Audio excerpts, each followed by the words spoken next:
Olá pessoal, sejam muito bem-vindos aqui ao canal do YouTube. E hoje o tema é um tema difícil da gente abordar, tá?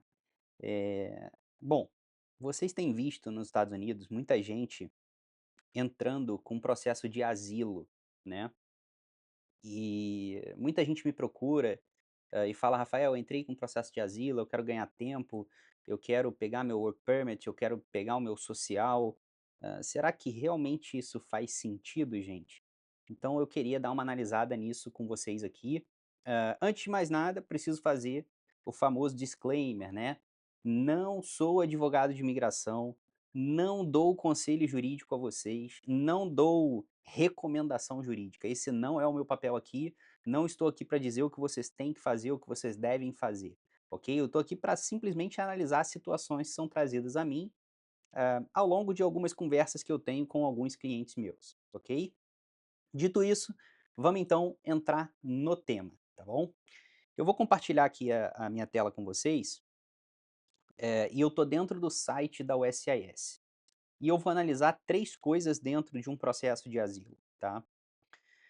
O que que diz um processo de asilo? Bom, primeiro você pode entrar com asilo de três formas. Eu não vou entrar aqui em detalhes de cada uma delas, tá? Mas o que eu quero mostrar para vocês dentro desse processo de asilo é o segundo passo dito pela USCIS. Então, se você olhar aí na minha tela, tem aí o segundo passo, né? Se você entrar lá no site da USCIS, você consegue ver todo o processo de asilo lá. E eu botei a tela em português, porque eu sei que tem muita gente que não fala inglês, tá?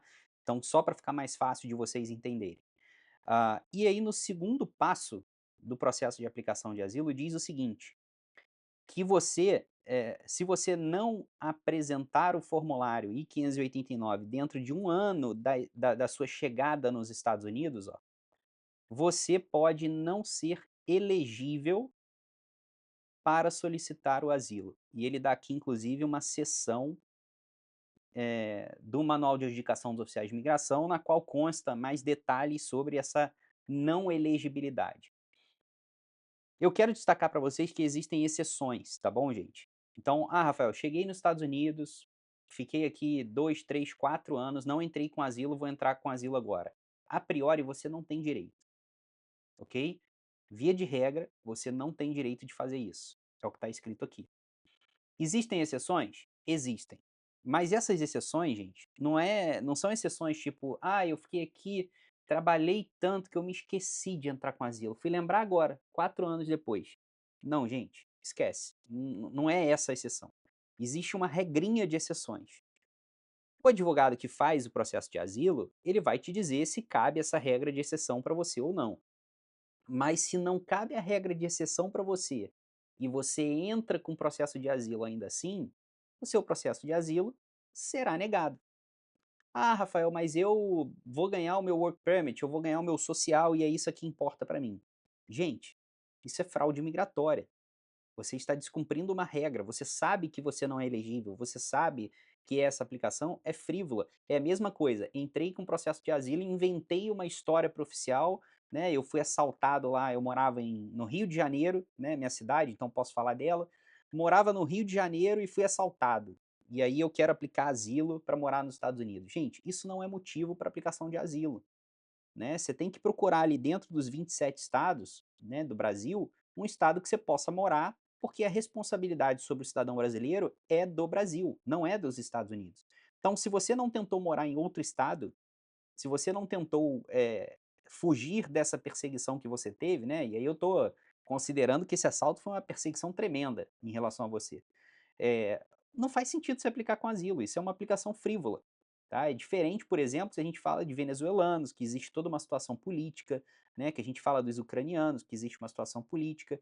A gente fala, por exemplo, de apoiadores de partidos políticos que estão sendo perseguidos por outros partidos políticos. Aí o cara tentou morar em São Paulo, no Rio, no Nordeste, no Norte, no Sul, e ele continua sendo perseguido. Então, assim, você tem que ter uma série de documentos para comprovação disso. Mas o primeiro ponto, e para deixar já bem claro para vocês, é esse. Se você está há mais de um ano nos Estados Unidos e você não aplicou o asilo, você vai ter que entrar numa exceção da regra, tá? Esse é o primeiro ponto que eu já estou mostrando para você e talvez não faça sentido você entrar com asilo, ok? Um segundo ponto que eu quero passar para vocês é o seguinte: o asilo ele tem uma particularidade muito interessante. Quando você entra com pleito imigratório junto ao SIS, todo o seu pleito imigratório ele é feito em esfera administrativa, ok? Ele não é feito em esfera judicial, tá? Uma vez esse pleito imigratório sendo negado por um oficial lá da USIS, esse oficial ele pode sim vir a comunicar o ICE, né, que houve uma negativa do seu caso, vai ter que ser pedido para um juiz de imigração a expedição de uma ordem de imigração, de deportação, e você pode receber uma carta de deportação por conta de uma negativa. Qual é a chance disso acontecer em um processo administrativo? Ela é mínima. Nenhum escritório vai zerar essa chance para você, porque não dá para zerar, ela é uma chance que existe. Mas para que isso acontecesse, um oficial da USIS teria que se comunicar com o ICE, que teria que se comunicar com o juiz de imigração, que teria que voltar para o ICE para executar a ordem. Eu, sinceramente, nunca vi isso acontecer, tá? Ah, eu apliquei um EB2, um EB3, um EB1, meu caso foi negado e eu fui deportado. Eu nunca vi isso acontecer, tá? Se você teve uma negativa desses pleitos migratórios, EB1, EB2, EB3, o máximo que vai acontecer com você, né, até mesmo uma troca de status ou uma extensão de visto de turismo, é você receber uma carta dizendo que você tem 33 dias para sair e caso você não saia, você passa a acumular presença irregular nos Estados Unidos. Isso é o que eu vejo acontecer, tá? Eh, Quando a gente vai para um processo de asilo, e aí eu quero mostrar, uma outra coisa para você, também estou no site da USCIS, tá? Existem tipos de decisões que são tomadas para o asilo. O que eu quero chamar a atenção de vocês é o seguinte: o encaminhamento do asilo para um tribunal de imigração, ele se dá em alguns casos. Um dos casos que ele acontece é quando você está nos Estados Unidos ilegalmente. Então tá aí na sua tela. Se você veio para cá, ficou fora de status e aplicou para um asilo, você vai a um tribunal de imigração, você vai a uma corte, você vai ter uma entrevista, ok? E nessa corte, você pulou o caminho que o cara do EB2 faz. Então, por exemplo, chegou na corte, geralmente o juiz pergunta para você: você está buscando uma forma de se legalizar sem ser o asilo? Você vai responder não. Ele vai julgar o seu asilo e ali mesmo ele pode tomar a decisão.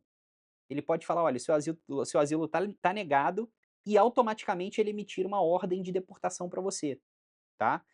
Isso é o comum? Não, não é o comum, tá? Mas pode acontecer? Pode. Em que casos? Casos que você mentiu.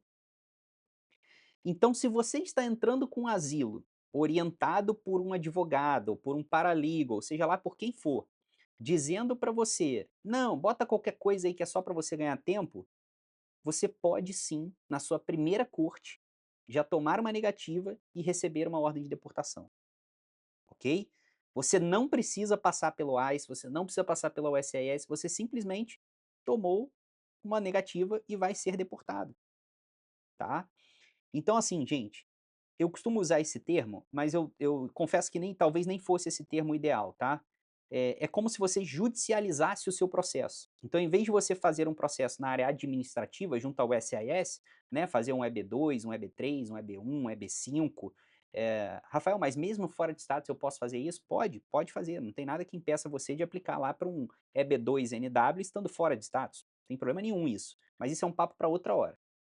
Ah, Se você tomar uma negativa no asilo, você pode vir a ser deportado, porque você judicializou, você colocou lá, vamos dizer assim, eh, na última esfera, vamos dizer assim, da imigração dos Estados Unidos, que é o juiz de imigração, é o cara que tem mais poder, dentro dessa cadeia imigratória, né, vamos dizer assim. Então, gente, esse é um outro ponto que você tem que olhar. Muito cuidado, ok? Muito cuidado. E o terceiro ponto que eu quero abordar com vocês é um ponto que eu também tenho ouvido bastante, tá? Que é o seguinte: Rafael, eu fui lá num advogado de imigração e ele disse para mim que tem um atraso muito grande nos julgamentos de asilo, né? No formulário ali 589, enfim, a corte está atrasando muito. e que eu posso ficar tranquilo, eu vou entrar com o meu asilo ali, vou inventar lá qualquer história e vou demorar 10 anos para receber uma notícia da primeira corte, tá. Gente, vamos lá, eu estou dentro do site da imigração dos Estados Unidos, ok? Informação sobre atrasos na entrada do processamento do formulário I-539.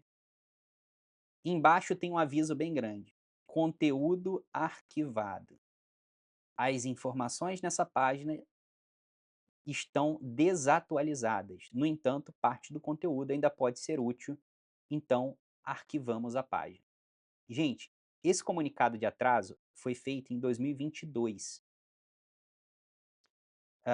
Quem está aplicando um EB2 hoje, por exemplo, paga uma taxa extra para a imigração dos Estados Unidos, que é conhecida como a taxa do asilo, né? Que é um valor de US$ 300, que é pago para custear o asilo. Tanta gente entrou com asilo que isso criou um backlog na imigração, tá? E a imigração percebeu isso. Então o que que eles fizeram? Alguém tem que custear isso.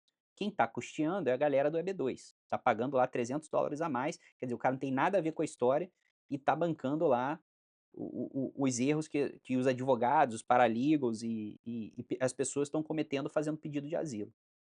Só que isso gerou uma aceleração do julgamento, né, esse backlog ele está diminuindo cada vez mais.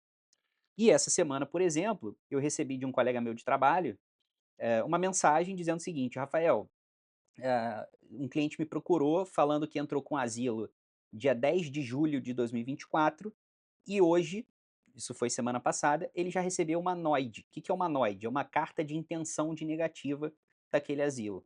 Ou seja, ele já está correndo o risco de tomar uma negativa do asilo. Gente, a gente está falando de julho, agosto, setembro, que foi na semana passada, outubro é agora, né, essa semana. Então, assim, não caiam nessa história de que, vai demorar 10 anos, que você vai ter o work permit, que você vai ter o social, que você porque depois você vai procurar um outro advogado, um outro escritório e vai pedir o cara para te salvar. E o máximo que o cara vai poder fazer para você é pagar o seu Uber para você ir para o aeroporto e sair antes. Então, muito cuidado. Em junho de 2024, agora também, eu recebi uma ligação de uma pessoa,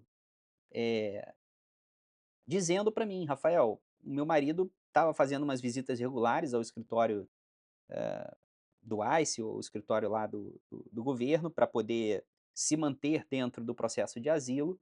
Em uma das visitas foi colocada uma tornozeleira eletrônica nele, e foi pedido a ele que ele entregasse a passagem de volta para o Brasil até o dia 26 de junho, caso contrário, ele seria deportado, né. Então ele estava com a tornozeleira eletrônica para ser, acompanhado pelo Departamento de Imigração dos Estados Unidos, no caso de uma deportação. E aí ela falou: "Pelo amor de Deus, eu queria saber o que que você pode fazer para ajudar a gente. Eu não tenho falta muito pouco tempo e eu tenho várias coisas para eu vender aqui, tem coisas que eu tenho que fazer". Ela entrou com processo de asilo em 2023, um ano atrás, tá, não demorou 10 anos. E pior de tudo é que eu conheço o advogado que vendeu esse processo de asilo para ela, e ele foi muito infeliz em fazer isso, porque ela procurou ele depois e ele falou: "Olha, eu não tenho como te ajudar, infelizmente não demorou 10 anos o seu caso, é uma exceção e blá blá blá, blá blá blá, blá blá blá, e isso não vai resolver a vida da pessoa". Conseguimos ajudar ela? Conseguimos, fizemos uma aplicação para Dubai e ela vai fazer uma imigração para Dubai, ou seja, a gente sempre fala, né, existem 196 países no mundo, não existe só os Estados Unidos, existem países muito bons, e a gente conseguiu achar uma solução para ela e ela vai imigrar para Dubai e a gente vai tentar reverter isso no futuro, tá. Mas não é sempre que a gente consegue. Então, gente, o bate-papo de hoje foi esse. Eu queria falar um pouquinho sobre esse processo, detalhar para vocês, mostrar para vocês as provas. Não está demorando mais, como estão dizendo. Não é um processo verdadeiro, é um processo frívolo, falso, onde as pessoas mentem, onde a gente tem advogados mentindo para vocês, a gente tem paralegals mentindo para vocês, e isso não faz o menor sentido. Então, o que que eu quero dizer para vocês? Procurem um escritório de imigração sério, tá? Tem um escritório que eu conheço que está ligando para as pessoas e oferecendo asilo para elas, a um preço pífio. E as pessoas que têm menos recursos são as pessoas que tendem a fazer isso, porque ela tem pouco dinheiro. Então, quando ela compara com o processo de EB2, EB3, EB1, para quem está fora de status, que realmente tem um custo mais elevado, ela acaba optando por fazer o asilo achando que isso vai ser uma solução para a vida dela. E não vai ser. Não vai ser, tá? Então procure um escritório sério, para que você possa ter uma consulta, analisar as suas possibilidades, não através da modinha, né. "Ah, modinha é o asilo, então vou aplicar o asilo. A modinha é o EB2, então vou aplicar o EB2. A modinha é o EB3, então vou aplicar o EB3". Não faça isso, tá? Analise todas as suas possibilidades. Às vezes você tem uma possibilidade que você nem conhece e que a gente pode tentar ajudar você, ok? Na descrição do vídeo tem os meus contatos, tem o meu Instagram, vocês podem me procurar, me mandar um direct. Eu vou fazer algum lançamento de conteúdo fechado aos meus clientes. Então, vou deixar alguns conteúdos abertos, mas o propósito desse canal não é eu atingir o maior número de pessoas, é atingir as pessoas que precisam dessa informação. Então, as pessoas que já foram atendidas por mim vão ter um acesso exclusivo. Você não vai pagar nada para ter esse acesso exclusivo. Eu vou te dar o acesso exclusivo. Eu só não vou deixar essa informação livre para todo mundo, tá? Então eu vou te dar esse acesso exclusivo aos meus conteúdos que eu gravo para você ter informações fidedignas sobre processos migratórios nos Estados Unidos, ok? Eu vou te dar isso. Não vou te cobrar, não tem subscrição, né? Não tem inscrição em canal para ganhar isso, nada disso. Eu gostaria muito que você se inscrevesse no canal do YouTube, até para você ficar antenado aqui comigo. É de graça, não te custa nada, né? Não vai te prejudicar em nada e aí você vai ganhar uma estrelinha no céu, né? Porque você está me ajudando, vai divulgar mais o canal e eu vou ficar feliz com vocês, tá bom? Foi um prazer estar falando aqui para vocês mais uma vez. Me sigam lá nas redes sociais. Eu estou à disposição. Um forte abraço para todos.